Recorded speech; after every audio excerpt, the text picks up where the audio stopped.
నమస్తే welcome to Vikram TV. Tirumala laddu తయారీలో నెయ్యి కల్తీ వ్యవహారంలో నిజాలు నిగ్గు తేల్చడానికి సుప్రీంకోర్టు ధర్మాసనం స్వతంత్ర దర్యాప్తు సంస్థకు ఆదేశించింది. దీంతో తిరుమల లడ్డులో కల్తీ జరిగిందా లేదా అన్నది ఇంకా తేలనుంది.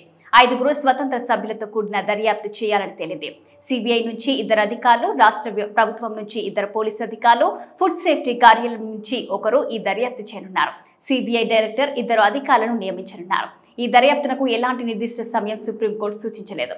దర్యాప్తు పూర్తయిన తర్వాత నివేదికను కేంద్ర ప్రభుత్వానికి సమర్పించాల్సి ఉంటుంది. ఈ వివాదంపై రాజకీయ నేతలు మాట్లాడవద్దని సుప్రీంకోర్టు సూచించింది. లడ్డును రాజకీయం చేయవద్దని కోరింది. తిరుమల లడ్డుపై దేశవ్యాప్తంగా గత కొద్ది రోజులుగా రచ్చ జరుగుతుంది. ఏఆర్ డైరీపై కేసు కూడా నమోదైంది. దీంతో పాటు కల్తీ జరిగిందని కూటమి పార్టీలు ఆరోపిస్తుండగా కల్తీ జరగలేదని వైసీపీ నేతలు చెబుతున్నారు. ఇద్దరి మధ్య వాదోపవాదాలు జరుగుతూనే ఉన్నాయి. ఒకరిపై ఒకరు విమర్శలు చేసుకుంటూనే ఉన్నారు. గత కొద్ది రోజులుగా ఈ వివాదం మరి పీక్కు చేరింది. ఏ స్థాయికి అంటే కల్తీ విషయంలో ప్రమాణాలకు కూడా సిద్ధమవుతున్నారు. భూమన కరుణాకర్ రెడ్డి వంటి నేతలైతే కల్తీ జరిగిందని నిరూపణ జరిగితే తాము ఏ శిక్షనైనా సిద్ధమని ప్రకటించారు.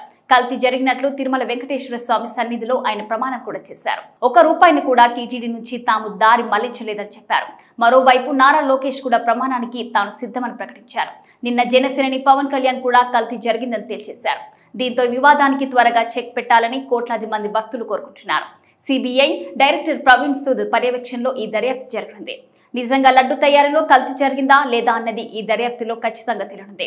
ఫుడ్ సేఫ్టీ అధికారి కూడా ఉండటంతో వ్యవహారం తేలనుంది. లడ్డు ప్రసాదంలో ఈ కల్తీ నెయ్యిని వినియోగించారా లేదా అన్న దానిపైనే ప్రధానంగా దర్యాప్తు జరగనుంది. రాష్ట్ర ప్రభుత్వం ఏర్పాటు చేసిన సీట్ నుంచి ఇప్పటి వరకు సేకరించిన దర్యాప్తు వివరాలను సేకరించి త్వరలోనే విచారణ ప్రారంభించనుంది. సుప్రీంకోర్టు సూచనలతో ఈ వివాదంపై రాజకీయ నేతల నోర్ల మూతబడ్డట్టే. ఇలాంటి మరిన్ని లేటెస్ట్ అప్డేట్స్ కోసం సబ్స్క్రైబ్ టు విక్రమ్ టీవీ.